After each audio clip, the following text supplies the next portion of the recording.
मंच पर विराजमान भारतीय जनता पार्टी के सर्वाधिक सफल राष्ट्रीय अध्यक्ष श्री अमित भाई शाह,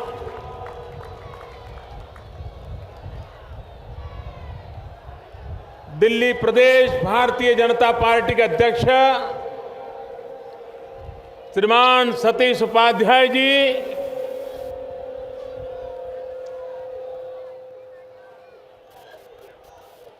मंच पर विराजमान सभी वरिष्ठ महानुभाव और अभी महाराष्ट्र के चुनाव में ज्वलंत विजय प्राप्त करके वहां की जनता के सपनों को साकार करने का जिम्मा जिन्होंने उठाया है, ऐसे भारतीय जनता पार्टी के युवा नेता और महाराष्ट्र के मुख्यमंत्री श्रीमान देवेंद्र फडणवीस जी को मैं आज दिल्ली की धरती पर अनेक अनेक अभिनंदन देता हूं और भविष्य के लिए बहुत बहुत शुभकामनाएं देता हूं। झारखंड जहां बहुत बड़ी मात्रा में हमारे आदिवासी भाई बहन रहते हैं, देश के पिछड़े इलाकों में गिना जाता है, लेकिन वहां के गरीबों का भरोसा भी भारतीय जनता पार्टी ने जीत लिया है। आज सामान्य मानवी की आशा बने हैं, गरीबों का विश्वास बने हैं, वैसे सामान्य परिवार से आए हुए झारखंड प्रदेश के मुख्यमंत्री श्रीमान रघुवर दास जी का भी मैं आज दिल्ली की धरती पर अभिनंदन करता हूं और उनको बहुत बहुत शुभकामनाएं देता हूं। आप ही के पड़ोस में हरियाणा की राजनीति को शुद्ध करने का बीड़ा उठाया, परिवारवाद से हरियाणा को मुक्त कराना बड़ा कठिन काम माना जाता था। जहां भारतीय जनता पार्टी को 10 संख्या तक पहुंचना भी कभी मुश्किल रहता था, उस हरियाणा की जनता ने पूरी ताकत के साथ परिवारवाद से मुक्ति दिला करके भारतीय जनता पार्टी को विजय दिलाया और श्रीमान मनोहर जी खट्टर एक सामान्य परिवार से राष्ट्र के लिए समर्पित जीवन जीने वाला भारतीय जनता पार्टी का सिपाही आज हरियाणा की आशा आकांक्षाओं को पूर्ति करने का दिन रात परिश्रम करने वाला मुख्यमंत्री श्रीमान मनोहर जी को मैं हृदय से बहुत बहुत अभिनंदन करता हूं और हरियाणा को शुभकामनाएं देता हूं। यहां जम्मू कश्मीर के भी भाजपा के नेता आए हैं, मंत्रिपरिषद में मेरे साथी डॉक्टर जितेंद्र सिंह यहां बैठे हैं। मैं इस सारे चुनाव में सबसे ज्यादा अगर किसी को बधाई देना चाहता हूं तो मैं जम्मू कश्मीर की जनता को देना चाहता हूं। इतनी अलगाववादी प्रवृत्तियों के बावजूद भी, भारत विरोधी माहौल बनाने की लखलूट कोशिशों के बावजूद भी सारी दुनिया में हिंदुस्तान को बदनाम करने का कोई मौका न छोड़ने वाले लोगों की भरसक मदद होने के बावजूद भी वहां की जनता ने लोकतंत्र में विश्वास जताया, भारी मतदान किया। कभी विघटनकारियों के कारण जहां 2% मतदान होना मुश्किल होता था, उस राज्य में 65, 70% मतदान होकर के पूरे विश्व को जम्मू कश्मीर की जनता की भारत की लोकतंत्र के प्रति जो आस्था को प्रकट किया है, इसलिए मैं जम्मू कश्मीर की जनता को लाख लाख बधाई देता हूं। और भारतीय जनता पार्टी ने ऐतिहासिक विजय प्राप्त किया है जम्मू कश्मीर में, इसलिए भी मैं जम्मू कश्मीर की जनता का बहुत आभारी हूं। भाइयों बहनों, ये विजय यात्रा क्यों चल पड़ी है? एक के बाद एक भारतीय जनता पार्टी जनता के दिलों में इतना प्यार और विश्वास कैसे बना पाई है? भाइयों बहनों, जो देश का मूड है वही दिल्ली का मूड है। जो देश चाहता है वही दिल्ली चाहता है।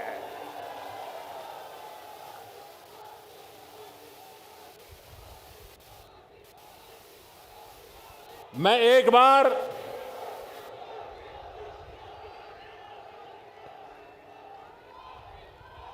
हमारे वेंकैया नायडू जी को सुन रहा था और मैं हैरान था कि हमारी सरकार के अर्बन डेवलपमेंट मिनिस्टर वेंकैया जी को जितनी जानकारी हैदराबाद की है, जितनी जानकारी विशाखापट्टनम की है, जितनी जानकारी विजयवाड़ा की है, क्योंकि वो आंध्र के हैं, मैं हैरान था। उससे भी ज्यादा जानकारी उनको दिल्ली की हर गली मोहल्ले की है। तो मैंने एक दिन उनको उससे पूछा कि आप तो भारत के अर्बन डेवलपमेंट मिनिस्टर हो, आप दिल्ली में खुब गए हो क्या, वहां खप गए हो क्या? उन्होंने मुझे कहा, मोदी जी, मैं जब दिल्ली वासियों से मिल रहा हूं, उनकी समस्याओं को सुन रहा हूं, तो मैं हैरान हो जा रहा हूं। दिल्ली में कैसी सरकार चली, चाहे राज्य की हो या केंद्र की हो, 2002 से ढेर सारे मसले बिना निर्णय को फाइलों में बंद पड़े थे, गरीबों की समस्याओं से सटे हुए थे। लेकिन यहां पर सरकारों को समस्याओं का समाधान करने के लिए फुर्सत नहीं थी। भाइयों बहनों, मैं श्रीमान वेंकैया जी को अभिनंदन करता हूं कि उन्होंने इतने कम समय में 17 से ज्यादा दिल्ली के जीवन को छूने वाली महत्वपूर्ण बातों का उन्होंने फैसला कर लिया और आने वाले दिल्ली के जीवन को विकास की नई ऊंचाइयों पर ले जाने के रास्ते उन्होंने खोल दिए। अगर काम करना चाहते हैं तो काम कैसे किया जा सकता है, इसका यह उदाहरण है। हरियाणा में भी कांग्रेस की सरकार थी, दिल्ली में भी कांग्रेस की सरकार थी, लेकिन हरियाणा में कांग्रेस के नेता एक बयान देते थे, दिल्ली में कांग्रेस के नेता दूसरा बयान देते थे, और दिल्ली की जनता बिना पानी को प्यासी रहती थी। क्या बयानबाजी किए बिना उन्हीं के दल के दो नेता मिलकर के समस्या के मूल में जाकर के समस्या का समाधान ऐसा हो कि जिससे हरियाणा के किसानों को अन्याय न हो, दिल्ली की जनता को अन्याय न हो, क्या ऐसे रास्ते नहीं खोजे जा सकते? मैं वेंकैया जी को बधाई देता हूं कि उन्होंने हरियाणा के मुख्यमंत्री नई सरकार बनने के तुरंत बाद बुलाया मीटिंग की और एक सहमति के द्वारा हरियाणा की जो चिंता की और दिल्ली के पीने के पानी की भी चिंता की और समस्या का समाधान करने की दिशा में कदम उठाए। भाइयों बहनों, आज देश का नौजवान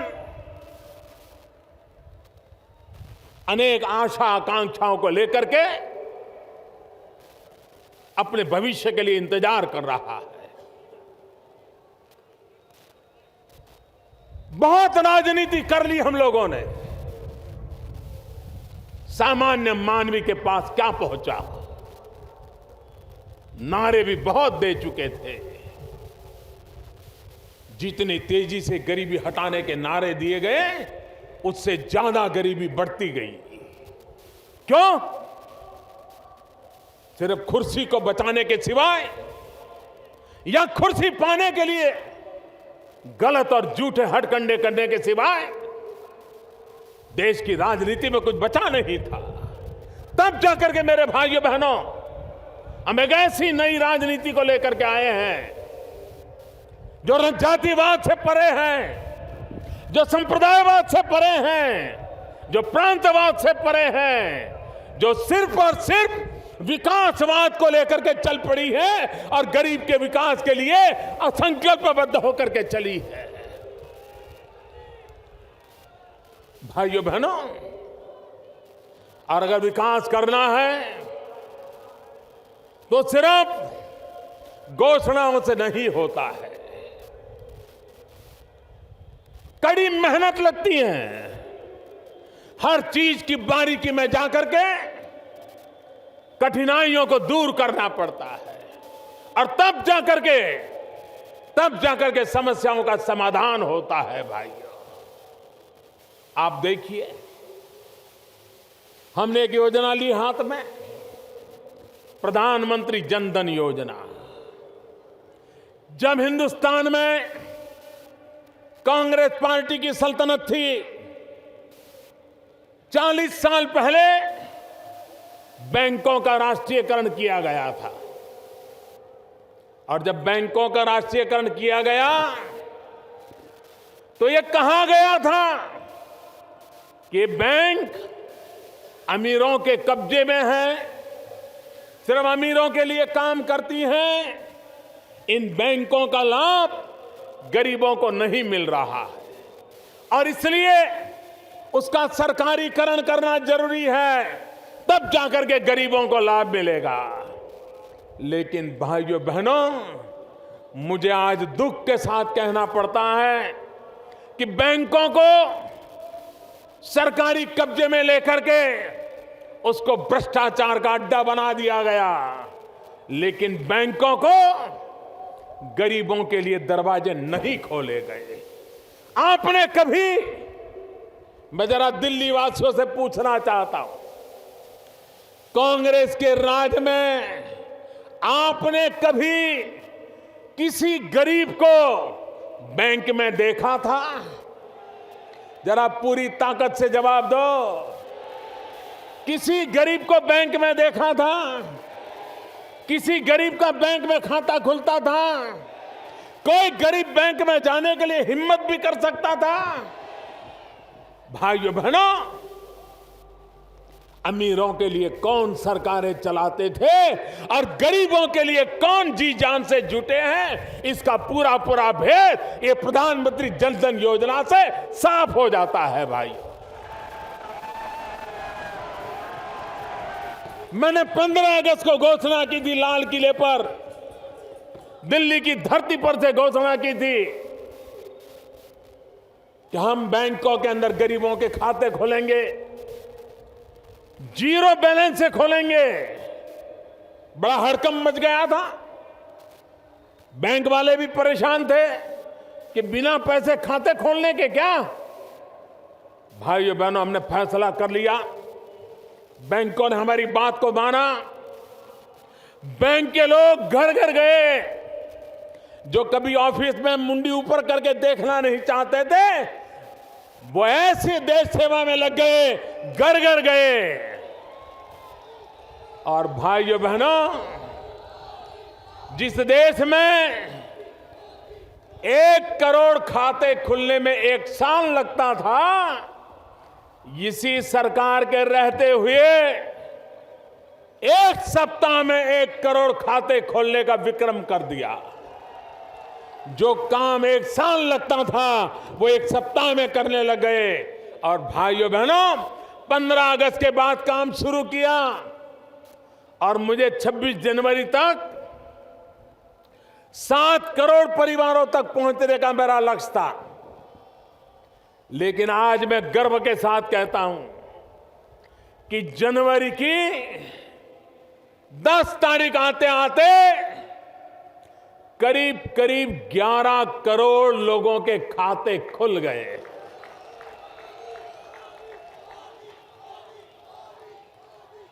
और भाइयों बहनों, हमारे देश के गरीबों की अमीरी देखिए। गरीब दिल का कितना अमीर होता है। हमने तो कहा था कि 0 बैलेंस से बैंक अकाउंट खुलेगा, लेकिन हमारे गरीब भाइयों को लगा कि भले मोदी जी ने कहा हो, लेकिन ऐसे थोड़ा किया जाता है। गरीब है तो क्या हुआ, थोड़ी कठिनाई झेल लेंगे, लेकिन 0 बैलेंस से खाता नहीं खोलेंगे।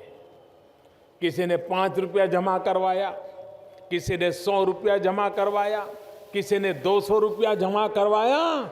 भाइयों बहनों, 0 बैलेंस का निर्णय होने के बाद भी ये गरीब लोगों ने जो खाते खुलवाए हैं, 8,500 करोड़ रुपया इन्होंने बैंकों में जमा करवाए हैं। भाई, कोई कल्पना कर सकता है कि दिल्ली जो देश की राजधानी है, सारे राजनीतिक दलों के दफ्तर यहां है। दिल्ली में कांग्रेस की सरकार इतना सालों बैठी, भारत सरकार कांग्रेस के कब्जे में रही। दिल्ली जैसे प्रदेश में लाखों की तादाद में गरीबों के बैंक अकाउंट नहीं थे। मेरे भाइयों बहनों, बैंक अकाउंट नहीं थे। मैंने अभी पूछा कि दिल्ली में कितने बैंक अकाउंट खुले। मैं जानकर के हैरान हूं भाइयों बहनों, करीब करीब 19,50,000 गरीबों के बैंक के खाते खोलने का काम दिल्ली अकेले में हुआ है। इसका मतलब यह हुआ कि दिल्ली में इनके नाक के नीचे जो गरीबों के नाम पर वोट मांगते थे, उन्होंने भी गरीबों की परवाह नहीं की थी। करीब करीब 20 लाख परिवार बैंकिंग सेवा से वंचित रखे गए थे। वो काम हमने पूरा कर दिया। और भाइयों बहनों, सिर्फ खाते खोले हैं ऐसा नहीं है। जो गरीब के जीवन में सबसे बड़ा महत्वपूर्ण काम हुआ है, वो ये काम हुआ है, बैंक में खाता खोलने वाले गरीब को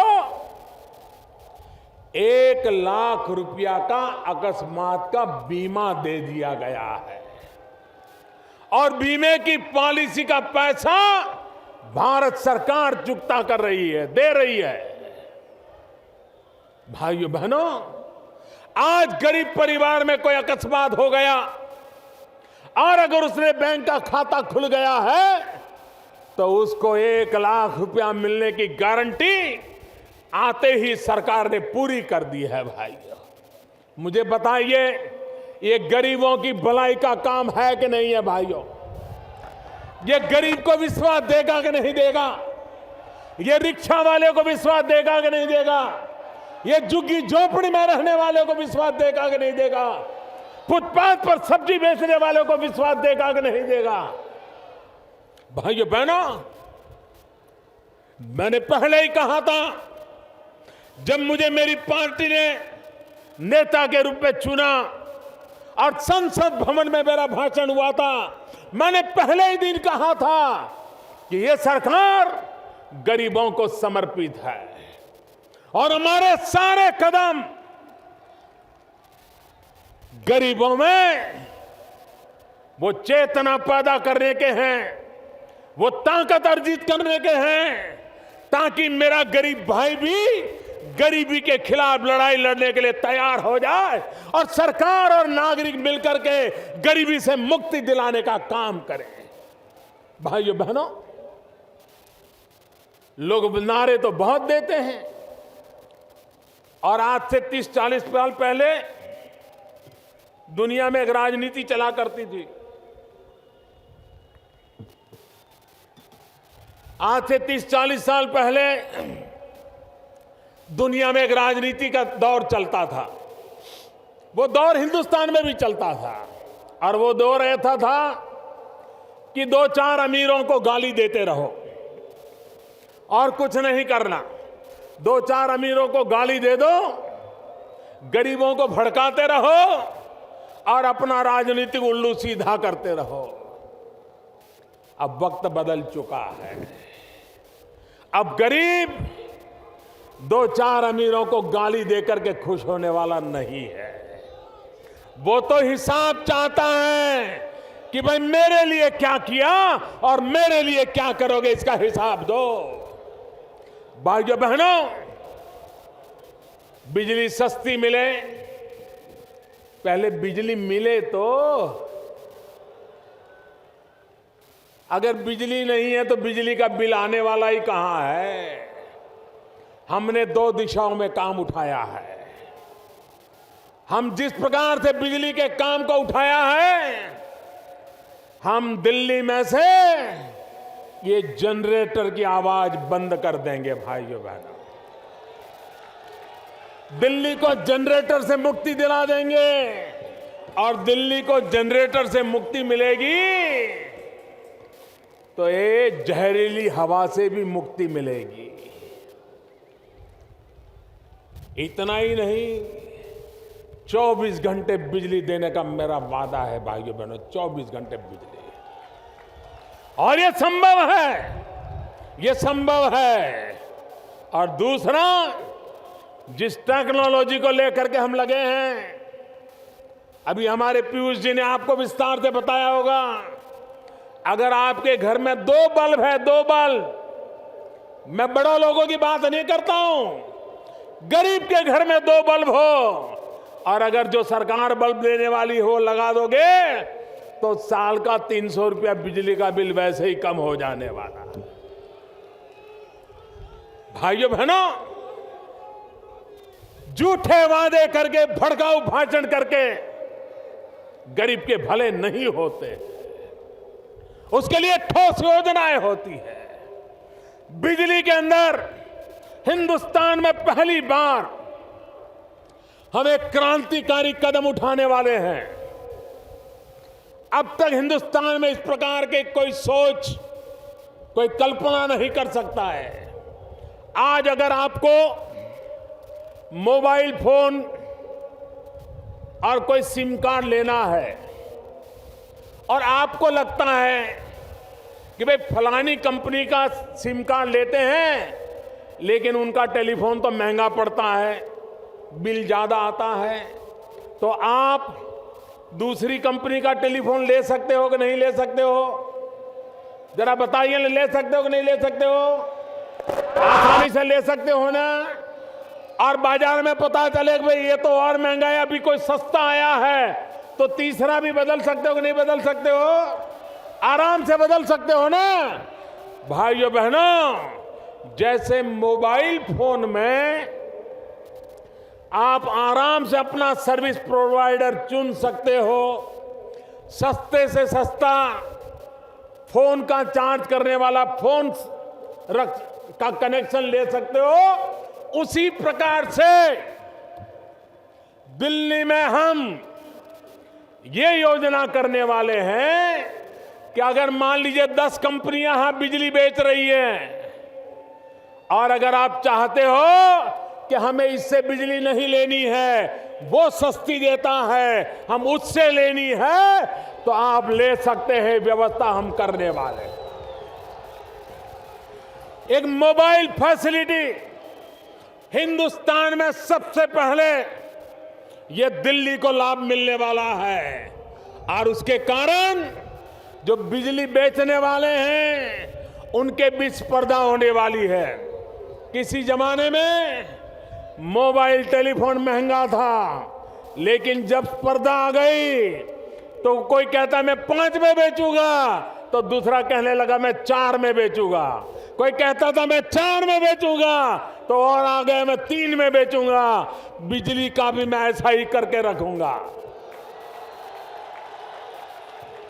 भाइयों बहनों, हर समस्या के समाधान होते हैं, सिर्फ इरादे नेक होने चाहिए, और इरादे नेक होते हैं तो भाइयों बहनों समस्या के समाधान भी होते हैं। और इसलिए भाइयों बहनों, मैं आज दिल्ली वासियों से अनुरोध करने आया हूं, सबसे पहले दिल्ली को समस्याओं का समाधान चाहिए। भाइयों बहनों, मुझे बताइए, हमारे देश में भ्रष्टाचार ने देश को बर्बाद किया है कि नहीं किया है? मुझे बताइए, भ्रष्टाचार ने देश को बर्बाद किया है कि नहीं किया है? भ्रष्टाचार जाना चाहिए कि नहीं जाना चाहिए? सबसे पहले ऊपर से जाना चाहिए कि नहीं जाना चाहिए? सबसे पहले जहां प्रधानमंत्री बैठा है वहां से जाना चाहिए कि नहीं जाना चाहिए? सफाई वहां से शुरू होनी चाहिए कि नहीं होनी चाहिए? मुझे बताइए भाइयों बहनों, मैं दिल्ली में रह रहा हूं आपके बीच में 7 महीने हो गए, कोई शिकायत आई है? कोई शिकायत आई है? हमारे विरोधियों ने भी कोई आरोप लगाया है? किसी ने मेरी इस विषय में मेरे इस पर कोई आरोप लगाया है? भाइयों बहनों, मैंने शुरुआत कर दी है। भ्रष्टाचार से मुक्ति का अभियान मैं जहां बैठता हूं वहीं से शुरू किया है, और धीरे धीरे ये गली मोहल्ले तक लाने वाला हूं।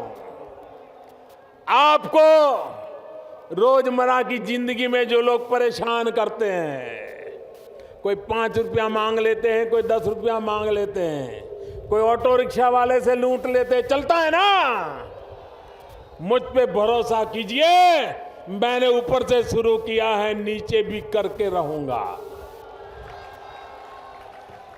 ये सफाई मैं करके रहूंगा भाइयों बहनों, इसलिए मैं आपसे वादा करने आया। भाइयों बहनों, मेरा एक सपना है, वो सपना पूरा करने के लिए मुझे आपकी मदद चाहिए। करोगे? ऐसा नहीं, पूरी ताकत से बताइए। मेरा एक सपना है, पूरा करने के लिए आपकी मदद चाहिए। करोगे? पक्का करोगे? भाइयों बहनों, ये दिल्ली हमारे देश की राजधानी है। क्या मेरी राजधानी में भी लोगों को झुग्गी झोपड़ी में जीने के लिए मजबूर होना पड़े, वो अच्छी बात है क्या? क्या दिल्ली में भी लोगों को फुटपाथ पे गुजारा करने पड़े, अच्छी बात है क्या? और इसलिए मेरे भाइयों बहनों, मेरा एक सपना है, 2022 जब भारत की आजादी के 75 साल होंगे, तब हमारे यहां दिल्ली में हर झुग्गी झोपड़ी वाले को अपना पक्का घर हो, ये सपना मैं पूरा करना चाहता हूं। हर गरीब को अपना घर हो, ये बहुत बड़ा काम मैंने लिया है सर पे। मैं जानता हूं भाइयों बहनों, ये काम छोटा नहीं है, लेकिन अगर छोटे काम करने होते तो देश की जनता मुझे नहीं लाती, और बहुत लोग थे ऐसे काम करने वाले।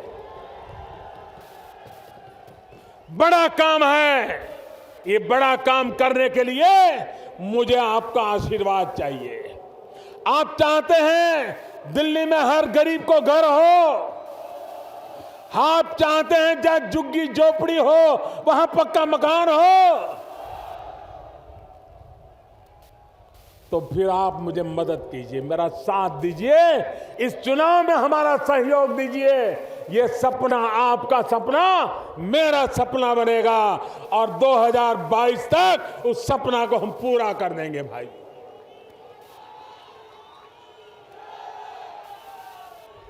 भाइयों बहनों, दिल्ली में बहुत बड़ी जूट की फैक्ट्री चलती है। अभी अमित भाई बता रहे थे कि कुछ लोग झूठ में ऐसे माहिर हैं कि उनको हम कभी पराजित नहीं कर सकते। भाइयों बहनों, जो झूठ बोलते हैं उनको जनता ही पराजित कर देती है, हमें उसके लिए समय बर्बाद करने की जरूरत नहीं होती है। मैं हैरान हूं, एक ऐसा झूठ चलाया गया दिल्ली में और बड़ी चतुराई से चलाया गया।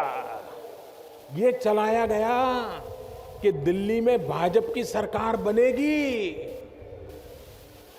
तो सरकारी मुलाजिमों की रिटायरमेंट की उम्र 58 वर्ष कर दी जाएगी। ये किसके दिमाग में से पैदा होता है भाइयों? ये झूठ कौन फैला रहा है? भाइयों बहनों, मैं जानता हूं सरकार ने ऐसा कभी सोचा नहीं, सरकार ने कभी ऐसा कहा नहीं, और फिर भी दिल्ली सरकार ऐसा करने वाली है। इस प्रकार की झूठी बातें फैलाई जा रही है।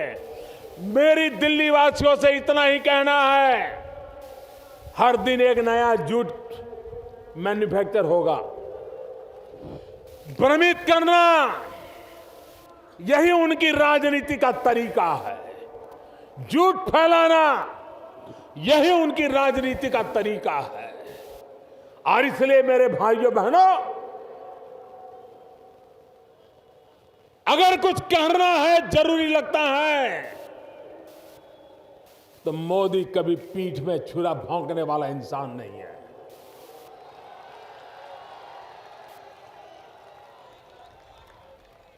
और ये सारा झूठ है, सरासर झूठ है, और आगे भी ऐसे झूठ फैलाए जाए, भरोसा मत करना मेरे भाइयों बहनों, कभी भरोसा मत करना। और इसलिए मैं आज दिल्ली वासियों से आग्रह करने आया हूं कि आप दिल्ली में स्थिर सरकार चुनिए, पूर्ण बहुमत वाली सरकार चुनिए। आप मुझे बताइए, दिल्ली का 1 साल बर्बाद हुआ कि नहीं हुआ? 1 साल तबाह हो गया कि नहीं हो गया? ये दिल्ली को जिन्होंने 1 साल बर्बाद किया, उनको सजा करोगे कि नहीं करोगे? जिन्होंने आपके भविष्य को 1 साल पीछे छोड़ दिया, उनको सजा करोगे कि नहीं करोगे? यही लोग हैं जिन्होंने दिल्ली को अस्थिर कर दिया है। जिन्होंने दिल्ली को अस्थिर किया, उनको कभी वो पनपने मत देना भाइयों बहनों। और कुछ लोगों की कुछ काम में मास्टरी होती है, जिसकी जिसमें मास्टरी हो वो ही काम उनको देना चाहिए। मुझे बताइए, जिसको गाड़ी चलाना आता है उसको खाना पकाना दे सकते हैं क्या? दे सकते हैं क्या? गाड़ी बना चलाने वाले को गाड़ी का काम दिया तो अच्छा करेगा ना।